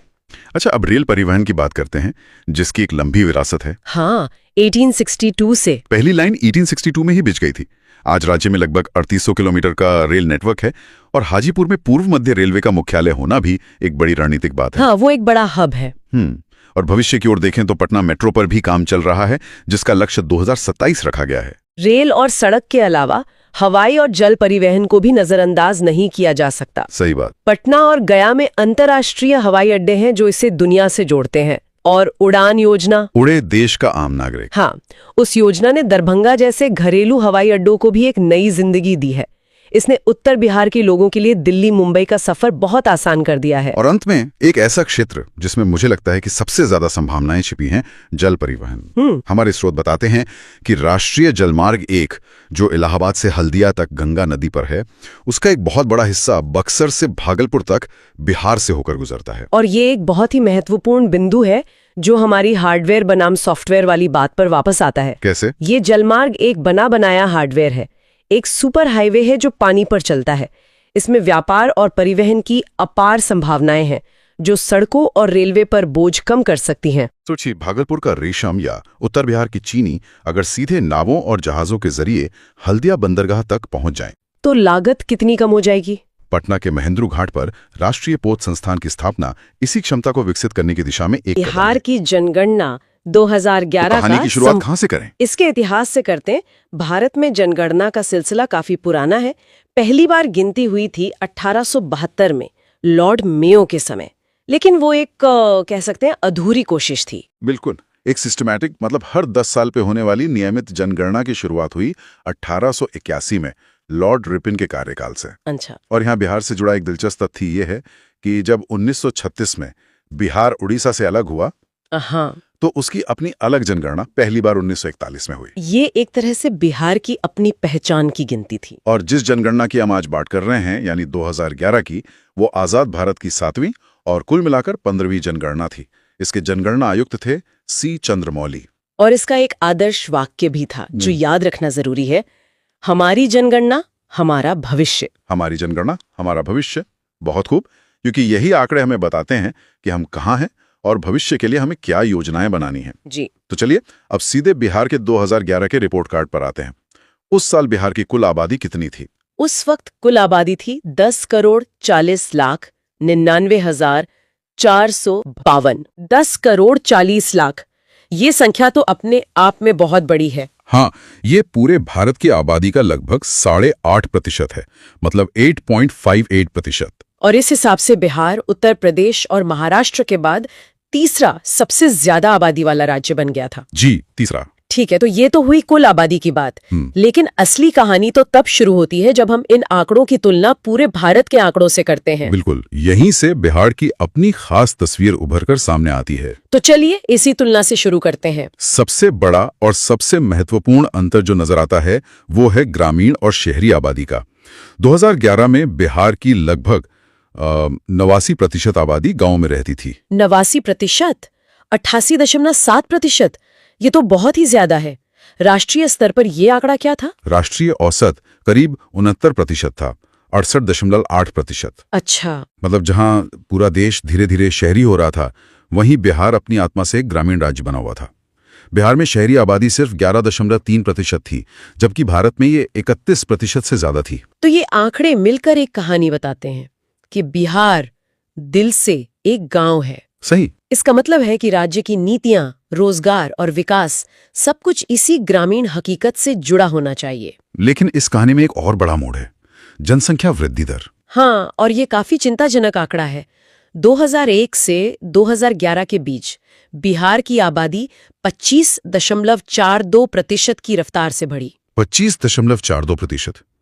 ये तो राष्ट्रीय औसत से बहुत ज्यादा है। जी, राष्ट्रीय औसत तो सिर्फ 17.7% था। 25% की दशकीय वृद्धि दर का मतलब है कि हर 10 साल में बिहार की आबादी 1/4 बढ़ जाती है। बिल्कुल। जरा सोचिए कि हर 10 साल में राज्य को 1/4 ज्यादा स्कूल, अस्पताल और नौकरियों का इंतजाम करना पड़ता है। ये एक बहुत बड़ी चुनौती है और इसी से जुड़ा हुआ है जनसंख्या घनत्व का आंकड़ा, है ना? हाँ, बिल्कुल। बिहार में प्रति वर्ग किलोमीटर 1106 लोग रहते हैं। 1106? हाँ। और राष्ट्रीय औसत? राष्ट्रीय औसत सिर्फ 382 है। मतलब बिहार में जमीन पर दबाव भारत के किसी भी दूसरे बड़े राज्य से कहीं ज्यादा है। अब लिंगानुपात की बात करते हैं। बिहार में प्रति 1000 पुरुषों पर 918 महिलाएं थी, जो राष्ट्रीय औसत यानी 943 से कम है। ये एक चिंता की बात है। हाँ, ये तो है। लेकिन इसी में एक चौंकाने वाली और सकारात्मक बात भी छिपी है। अच्छा, वो क्या है? वो है बाल लिंगानुपात, यानी 0 से 6 साल के बच्चों का लिंगानुपात। ओके। इस मामले में बिहार की स्थिति राष्ट्रीय औसत से बेहतर थी। बिहार में ये आंकड़ा 935 था, जबकि पूरे भारत का औसत 919 था। ये तो काफी हैरान करने वाली बात है। जहां ज्यादातर मामलों में बिहार के आंकड़े राष्ट्रीय औसत से कम है, वहीं इस एक मामले में स्थिति बेहतर क्यों है? इसका कोई खास सामाजिक कारण हो सकता है? इसके कई संभावित कारण हो सकते हैं, जिन पर समाजशास्त्रियों को और अध्ययन करना होगा। लेकिन ये दिखाता है कि तस्वीर हमेशा एक जैसी नहीं होती। कहीं चुनौतियां हैं तो कहीं उम्मीद की किरणें भी हैं। एक और महत्वपूर्ण पहलू है आयु समूह। बिहार को युवा राज्य क्यों कहा जाता है, ये आंकड़े साफ बताते हैं। सही कहा। बिहार की 40% से ज्यादा आबादी, 40.2%, 0 से 14 साल की उम्र की थी। 40%? जी। और राष्ट्रीय औसत? राष्ट्रीय औसत करीब 31% था, 30.9%। और जो कामकाजी उम्र है, यानी 15 से 59 साल, उसमें भी एक बड़ा हिस्सा युवाओं का है। तो इसका मतलब है कि बिहार के पास एक बहुत बड़ी डेमोग्राफिक डिविडेंड यानी युवा शक्ति है। बिल्कुल। अगर इस शक्ति को सही दिशा दी जाए तो ये राज्य को बहुत आगे ले जा सकती है। लेकिन इस युवा शक्ति को दिशा देने के लिए सबसे जरूरी चीज है शिक्षा, और साक्षरता के आंकड़े बिहार की सबसे बड़ी चुनौती को सामने लाते हैं। दुर्भाग्य से ये सच है। 2011 में बिहार की साक्षरता दर सिर्फ 61.8% थी, जो देश में सबसे कम थी। और राष्ट्रीय औसत 73% था। जी। महिलाओं की साक्षरता दर तो और भी कम, सिर्फ 51.5% थी। जब हम कहते हैं कि बिहार में महिला साक्षरता दर सिर्फ 51.5% है, तो इसका मतलब है कि राज्य की लगभग आधी महिलाएं अपना नाम भी ठीक से नहीं लिख सकती। बिल्कुल। और इसका सीधा असर उनके स्वास्थ्य, बच्चों की परवरिश और परिवार की आमदनी पर पड़ता है। लेकिन यहाँ भी एक सकारात्मक पहलू है, जैसा आपने पहले कहा था। हाँ, वो ये कि 2001 से 2011 के बीच साक्षरता दर में वृद्धि के मामले में बिहार ने बहुत अच्छा काम किया है। इस दशक में बिहार की साक्षरता दर में लगभग 18% की बढ़ोतरी हुई। 17.9%। और राष्ट्रीय स्तर पर? राष्ट्रीय स्तर पर यह बढ़ोतरी सिर्फ 11% के आसपास थी, मतलब 10.9%। तो इससे पता चलता है कि कोशिशें हो रही हैं और उनके नतीजे भी आ रहे हैं, भले ही मंजिल अभी दूर हो। तो हमने देखा कि पूरे राज्य के तौर पर बिहार की आबादी घनी है, ग्रामीण है, तेजी से बढ़ रही है और साक्षरता में पीछे है। जी। लेकिन असली कहानी तब सामने आती है जब हम जिलों के अंदर झांकते हैं, क्योंकि बिहार के अंदर ही कई अलग अलग बिहार बसते हैं। आपने बहुत सही कहा। जिलों के आंकड़े राज्य के भीतर की असमानता को दिखाते हैं। चलिए क्षेत्रफल से शुरू करते हैं। ठीक है। पश्चिमी चंपारण, गया और पूर्वी चंपारण सबसे बड़े जिले हैं। वहीं शिवहर, अरवल और शेखपुरा सबसे छोटे हैं। ये तो हुई जमीन की बात। अब इस पर रहने वाले लोगों की बात करते हैं। आबादी के मामले में जाहिर है राजधानी पटना सबसे आगे है। हाँ, जहां लगभग 58.4 लाख लोग रहते हैं। उसके बाद पूर्वी चंपारण और मुजफ्फरपुर का नंबर आता है। और सबसे कम आबादी वाले जिले? सबसे कम है शेखपुरा, शिवहर और अरवल। शेखपुरा में बस 6.4 लाख। लेकिन मुझे लगता है कि आबादी से ज्यादा जरूरी है आबादी बढ़ने की रफ्तार। बिल्कुल, और यहाँ बहुत बड़ा फर्क है। एक तरफ मधेपुरा जैसा जिला है जिसकी आबादी 10 साल में 31.1% से भी ज्यादा बढ़ गई। 31%? हाँ, किशनगंज और अररिया भी लगभग इसी रफ्तार से बढ़े। वहीं दूसरी तरफ अरवल, गोपालगंज और दरभंगा, जिनकी वृद्धि दर राष्ट्रीय औसत के करीब थी। ये दिखाता है कि जनसंख्या का दबाव पूरे राज्य में एक जैसा नहीं है। बिल्कुल। और लिंगानुपात के मामले में तो कहानी और भी अलग है। एक तरफ गोपालगंज है जो एक मिसाल है। वहां प्रति 1000 पुरुषों पर 1021 महिलाएं हैं। ये शानदार है। जी, सिवान और सारण भी अच्छे हैं। लेकिन अगर हम सिक्के का दूसरा पहलू देखें तो मुंगेर की तस्वीर काफी निराशाजनक है। वहां क्या आंकड़ा है? वहां ये आंकड़ा सिर्फ 876 है। भागलपुर और खगड़िया की स्थिति भी अच्छी नहीं है। एक ही राज्य के 2 जिलों गोपालगंज और मुंगेर, इतना बड़ा अंतर, ये गहरा सामाजिक सवाल है। हाँ, ये तो है। चलिए अब उस आंकड़े पर आते हैं जिसने मुझे सबसे ज्यादा चौंकाया, जनसंख्या घनत्व। हाँ, और यहाँ बिहार के अंदर ही कई अलग अलग बिहार दिखते हैं। एक तरफ शिवहर है जहां 1 वर्ग किलोमीटर में 1880 लोग रहते हैं। 1880? ये तो मुंबई या दिल्ली जैसा घनत्व है। और दूसरी तरफ है कैमूर का विशाल पहाड़ी इलाका, जहां उतने ही एरिया में सिर्फ 488 लोग रहते हैं। जमीन आसमान का फर्क है। इसकी वजह काफी हद तक भूगोल है ना? शिवहर एक छोटा मैदानी और उपजाऊ जिला है, तो आबादी बहुत घनी है। और वही कैमूर का ज्यादातर हिस्सा पहाड़ी और जंगली है, तो वहां बसावट कम है।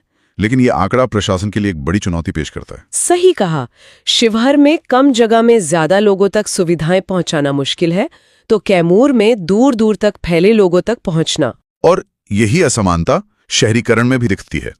पटना जाहिर तौर पर सबसे शहरी जिला है, जहां 43.1% आबादी शहरों में रहती है। और सबसे कम शहरीकरण वाले जिले? वो हैं समस्तीपुर और बांका। वहां सिर्फ 3.5% लोग शहरों में रहते हैं। बस 3.5%? जी, ये दिखाता है कि विकास और रोजगार के अवसर कुछ ही केंद्रों में सिमटे हुए हैं। अब वापस साक्षरता पर आते हैं, क्योंकि जिलों के बीच का फर्क यहीं सबसे ज्यादा दुखद और स्पष्ट दिखता है। हाँ, एक तरफ रोहतास है जिसकी साक्षरता दर 73.4% है, जो राष्ट्रीय औसत के बराबर है। पटना और भोजपुर भी बेहतर स्थिति में है। लेकिन दूसरी तरफ है पूर्णिया, जहां की साक्षरता दर सिर्फ 51.1% है। सीतामढ़ी और कटिहार की हालत भी लगभग वैसी ही है। रोहतास और पूर्णिया के बीच ये 22% का फासला सिर्फ एक आंकड़ा नहीं है, ये अवसरों का फासला है, भविष्य का फासला है। क्या इसमें कोई भौगोलिक पैटर्न भी दिखता है? इसमें एक बहुत साफ पैटर्न है। ज्यादातर बेहतर प्रदर्शन करने वाले जिले जैसे रोहतास, पटना, भोजपुर, ये सब गंगा के दक्षिण में हैं। अच्छा। ये इलाका ऐतिहासिक रूप से ज्यादा स्थिर और संपन्न रहा है। वहीं पूर्णिया, सीतामढ़ी, कटिहार जैसे कम साक्षरता वाले जिले उत्तर में हैं, सीमांचल के इलाके में। ये तो वही क्षेत्र है जो हर साल बाढ़ की तबाही झेलता है। बिल्कुल।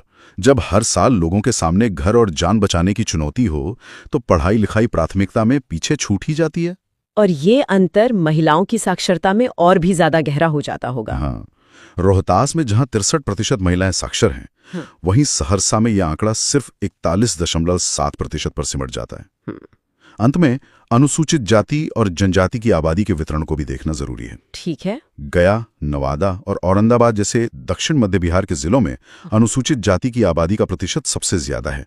गया में तो ये 30.39% से भी ऊपर है। और सबसे कम? सबसे कम प्रतिशत किशनगंज, कटिहार जैसे सीमांचल के जिलों में है। और अनुसूचित जनजाति? अनुसूचित जनजाति की आबादी मुख्य रूप से पश्चिमी चंपारण के तराई वाले इलाकों और दक्षिण पूर्व के कुछ जिलों जैसे कटिहार और जमुई में केंद्रित है। बाकी बिहार में उनकी उपस्थिति न के बराबर है। तो इन सब आंकड़ों का, इन तमाम नंबरों का क्या मतलब निकलता है? अगर हमें 2011 के बिहार को कुछ शब्दों में बयां करना हो तो वो क्या होंगे? मेरे हिसाब से 2011 का बिहार एक विरोधाभासों का राज्य था। एक ऐसा राज्य जिसकी आबादी बहुत घनी और बहुत युवा है, जो एक बड़ी ताकत हो सकती है। लेकिन तो चलिए शुरुआत बिहार के इकलौते राष्ट्रीय उद्यान से करते हैं, वाल्मीकि नगर राष्ट्रीय उद्यान। जी, यह पश्चिमी चंपारण में स्थित है और ये तो बिहार का एकमात्र नेशनल पार्क है। हाँ, और यही इसकी पहली खासियत है। लेकिन सिर्फ यही नहीं, ये बिहार का एकमात्र टाइगर रिजर्व भी है। यहाँ बाघों यानी पैंथेरा टाइग्रिस प्रजाति के संरक्षण पर खास ध्यान दिया जाता है। अच्छा, तो ये नेशनल पार्क भी है और टाइगर रिजर्व भी। जी, इन दोनों दर्जों में कोई खास फर्क होता है क्या? मतलब प्रतियोगी परीक्षाओं के नजरिए से इसे कैसे समझें? बहुत अच्छा सवाल है। देखिए, नेशनल पार्क एक व्यापक शब्द है जहां पूरे इकोसिस्टम को, मतलब सभी तरह के पेड़ पौधों और जीव जंतुओं को संरक्षण दिया जाता है। ठीक है। वहीं टाइगर रिजर्व एक विशेष दर्जा है जो प्रोजेक्ट टाइगर के तहत दिया जाता है, जहां संरक्षण का मुख्य केंद्र बाघ होता है। अच्छा, तो वाल्मीकि को ये दोनों दर्जे हासिल हैं, जो इसे बिहार का क्राउन जूल यानी सिरमौर बनाता है। समझ गई। तो इसकी स्थापना का सफर कैसा रहा? मुझे लगता है तारीखें एग्जाम्स के लिए काफी जरूरी होंगी। बिल्कुल जरूरी है। इसकी कहानी 1978 से शुरू होती है। 1978? जी, जब इसे एक वन्य जीव अभयारण्य बनाया गया था। फिर आया 1990 का साल, जो भारत में संरक्षण के लिए एक बड़ा मोड़ था। इसी साल इसे नेशनल पार्क और टाइगर रिजर्व दोनों घोषित किया गया। 1990 में? हाँ। और फिर 11 मार्च 1994 को प्रोजेक्ट टाइगर के तहत इसकी आधिकारिक अधिसूचना जारी हुई। ठीक है, तो एक टाइगर रिजर्व तो हमारे पास वाल्मीकि हो गया, लेकिन मैंने सुना है कि कैमूर को लेकर भी कोई बड़ी डेवलपमेंट हो रही है। क्या उसे भी टाइगर रिजर्व बनाने की बात चल रही है? हाँ, और ये बिहार के वन्य जीव संरक्षण के लिए एक बहुत बड़ी खबर है। कैमूर वन्य जीव अभयारण्य, जो कैमूर जिले में है, उसे बिहार का दूसरा टाइगर रिजर्व बनाने की प्रक्रिया को मंजूरी मिल चुकी है। वाह, ये तो कमाल की बात है। तो कैमूर अभयारण्य की और क्या खासियतें हैं? कैमूर की स्थापना 1979 में हुई थी। 1979? जी, और ये क्षेत्रफल के हिसाब से बिहार का सबसे बड़ा वन्यजीव अभयारण्य है, जो सोन नदी के किनारे बसा है। ये बिहार का सबसे बड़ा है? हाँ, और एक महत्वपूर्ण अपडेट ये है कि इसे NTCA से मंजूरी मिल चुकी है। NTCA? जी, मतलब नेशनल टाइगर कंजर्वेशन अथॉरिटी। ये भारत में बाघों के संरक्षण के लिए सर्वोच्च संस्था है, और कैमूर को उनसे हरी झंडी मिल चुकी है। बहुत बढ़िया। तो बिहार का सबसे बड़ा अभयारण्य तो कैमूर हो गया, लेकिन कुछ अभयारण्य अपने आकार की वजह से नहीं, बल्कि अपनी अनोखी विशेषताओं के लिए जाने जाते हैं, जैसे मुंगेर का भीम बांध। आपने बिल्कुल सही पकड़ा। भीम बांध, जिसकी स्थापना 1976 में हुई थी। 1976? हाँ, वो तेंदुआ, भालू, जंगली सुअर और मगरमच्छ जैसे जीवों का घर तो है ही, लेकिन इसकी असली पहचान है यहाँ मिलने वाले गर्म पानी के झरने। गर्म पानी के झरने? मतलब जंगल के बीच में? जी बिल्कुल, जैसे सीताकुंड और ऋषिकुंड। अच्छा, ये इसकी सबसे अनूठी विशेषता है। अब कुछ और अभयारण्यों के बारे में भी जान लेते हैं, जैसे पंत वन्य जीव अभयारण्य। हाँ, ये राजगीर नालंदा जिले में है। इसकी स्थापना हुई थी 1978 में। ठीक है, और यहाँ कौन से जीव जंतु मिलते हैं? यहाँ आपको भेड़, भालू, बंदर और गाय जैसे जानवर मिल जाएंगे। अगला है गौतम बुद्ध वन्य जीव अभयारण्य। ये गया में। गया में? जी, और इसकी स्थापना भी 1976 में हुई थी, भीम बांध वाले साल में। अच्छा, 1976 में ही? हाँ, और यहाँ तेंदुआ, चीता, सांभर और हिरन पाए जाते हैं। फिर आता है उदयपुर वन्य जीव अभयारण्य। ये कहाँ पर है? ये पश्चिमी चंपारण में है। पश्चिमी चंपारण? जी, इसकी स्थापना 1978 में हुई थी, और यहाँ भी चीता, सांभर, हिरण और भालू जैसे जीव हैं। उदयपुर अभयारण्य के बारे में एक खास बात है शायद। बिल्कुल है। उदयपुर अभयारण्य के अंदर उदयपुर झील है, और हाल ही में 2025 में इसे रामसर साइट में शामिल किया गया है। अच्छा, 2025 में? जी, ये एक बहुत महत्वपूर्ण तथ्य है। जी, बहुत ही महत्वपूर्ण। आगे बढ़ते हैं रजौली वन्यजीव अभयारण्य पर। ये नवादा में है। नवादा? जी, यहाँ भालू, लकड़बग्घा और सांभर जैसे जानवर पाए जाते हैं। और अब बात करते हैं एक ऐसी जगह की जो तकनीकी रूप से तो एक जैविक उद्यान है, लेकिन संरक्षण में इसका काम बहुत बड़ा है। संजय गांधी जैविक उद्यान। हाँ, यानी पटना जू। पटना जू इसकी स्थापना 1969 में हुई थी। 1969? जी, और पटना जू की विश्व स्तर पर एक खास पहचान है। हाँ, मैंने भी ये फैक्ट पढ़ा और मैं हैरान रह गई थी। ये एशिया का सबसे बड़ा और विश्व का दूसरा सबसे बड़ा गैंडा प्रजनन केंद्र है। बिल्कुल, ये बहुत बड़ी उपलब्धि है। ये एशिया का सबसे बड़ा और विश्व का दूसरा सबसे बड़ा गैंडा प्रजनन केंद्र है। कमाल है। तो जंगलों से निकलकर अब हम बिहार के आसमान की ओर देखते हैं, जहां प्रवासी पक्षी आते हैं। अब बात करते हैं बिहार के पक्षी विहारों की। और यहाँ बिहार का खजाना और भी समृद्ध है। सबसे पहले बरेला झील, सलीम अली, जुब्बा साहिनी पक्षी वन्यजीव अभ्यारण्य। हाँ, ये नाम इतना लंबा क्यों है? हाँ, ये वैशाली में है। इसकी स्थापना 1997 में हुई थी। 1997, जी। और यहाँ कोयल, गौरैया, भालू, हिरण और सबसे जरूरी कई प्रवासी पक्षी आते हैं। अगला है कुशेश्वर स्थान पक्षी अभ्यारण्य। ये दरभंगा में है। इसकी स्थापना 1994 में हुई थी।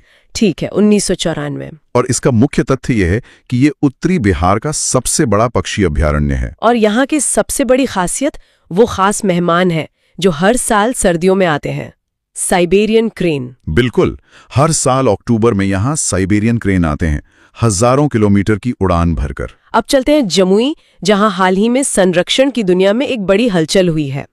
यहाँ नागी डैम और नकटी डैम नाम की 2 जगहें हैं। हाँ, और ये दोनों ही बिहार के लिए हाल की सबसे बड़ी संरक्षण सफलताओं में से एक हैं। नागी डैम पक्षी अभ्यारण्य और नकटी डैम पक्षी विहार दोनों जमुई में हैं। और इनकी स्थापना? दोनों की स्थापना एक ही साल में हुई थी, 1987 में। 1987? जी। और यहाँ आपको कोयल, मैना, तोता, गौरैया जैसे पक्षी मिल जाएंगे। लेकिन जो सबसे बड़ा अपडेट है वो है इनका विशेष दर्जा। हाँ, साल 2024 इनके लिए ऐतिहासिक बन गया, जब इन दोनों को, नागी डैम और नकटी डैम, दोनों को एक साथ रामसर साइट का दर्जा दिया गया। एक ही जिले के 2 स्थलों को एक साथ, ये तो बहुत बड़ी बात है। बहुत बड़ी बात है। अब बात करते हैं बिहार के पहले सामुदायिक रिजर्व की। गोगाबिल पक्षी अभ्यारण्य। ये कहाँ पर है? ये कटिहार में है, गोगाबिल झील पर। और इसका खास तथ्य यही है कि ये बिहार का पहला कम्युनिटी रिजर्व एरिया है। जी बिल्कुल, ये बिहार का पहला सामुदायिक रिजर्व क्षेत्र है। और इसे कुछ और दर्जे भी मिले हैं। हाँ, इसे 2004 में IBA यानी इम्पोर्टेंट बर्ड एरिया घोषित किया गया था। IBA। और नवंबर 2025 में इसे रामसर साइट भी घोषित किया गया है। तो बिहार में अब कई रामसर साइट्स हो गई हैं, लेकिन इस कहानी की शुरुआत कहाँ से हुई थी? बिहार का पहला वेटलैंड जिसे ये सम्मान मिला वो है बेगूसराय की कावड़ झील। कावड़ झील? जी, कावड़ झील पक्षी अभ्यारण्य। इसकी स्थापना 1989 में हुई थी। 1989? और साल 2020 में इसे बिहार की पहली रामसर साइट घोषित किया गया। अच्छा, 2020 में? हाँ, और ये भारत का 39वां रामसर साइट बना। 39वां? ये याद रखना होगा। जी, और कावड़ झील की एक और बहुत बड़ी भौगोलिक पहचान है, गोखुर झील। बिल्कुल, यह एशिया की सबसे बड़ी मीठे पानी की प्राकृतिक गोखुर झील है। हमने जमीन और आसमान की बात कर ली, अब बिहार की नदियों के दिल में उतरते हैं। यहाँ भारत का राष्ट्रीय जलीय जीव भी रहता है। आप बात कर रहे हैं विक्रमशिला गांगेय डॉल्फिन अभ्यारण्य की। जी। ये भागलपुर में गंगा नदी के किनारे है और इसे 1990-91 में बनाया गया था। ठीक है, 1990-91। और डॉल्फिन से जुड़े कुछ तथ्य परीक्षाओं में अक्सर पूछे जाते हैं। जैसे कि? राष्ट्रीय दर्जा। हाँ, डॉल्फिन को 2009 में राष्ट्रीय जलीय जीव घोषित किया गया। 2009 में, जी। और इसका एक और नाम है सूस। सूस? वो क्यों? क्योंकि जब ये सांस लेती हैं तो एक सूस जैसी ही आवाज होती है। अच्छा। और एक बहुत ही रोचक बात यह है कि गंगा डॉल्फिन अंधी होती हैं। अंधी होती हैं? फिर ये शिकार कैसे करती हैं? ये इकोलोकेशन का उपयोग करती हैं, मतलब पराश्रव्य तरंगों का। अविश्वसनीय। ये स्तनधारी जीव हैं, मछलियां नहीं, इसलिए सांस लेने के लिए पानी से बाहर आती हैं। और डॉल्फिन संरक्षण को लेकर क्या क्या काम हो रहा है? पटना में नेशनल डॉल्फिन रिसर्च सेंटर है और हर साल 5 अक्टूबर को वर्ल्ड डॉल्फिन डे मनाया जाता है। जनसंख्या के मामले में इनकी क्या स्थिति है? भारत में सबसे अधिक डॉल्फिन उत्तर प्रदेश में है और बिहार का स्थान दूसरा है। और वो कौन शख्स है जिन्हें भारत का डॉल्फिन मैन कहा जाता है? रविंद्र कुमार सिन्हा। उन्हें डॉल्फिन मैन ऑफ इंडिया कहा जाता है और उन्हें पद्मश्री पुरस्कार भी मिला है। तो आज हमने बिहार के सभी प्रमुख राष्ट्रीय उद्यान, वन्यजीव अभ्यारण्यों और पक्षी विहारों को विस्तार से जाना। हमने उनकी स्थापना वर्ष,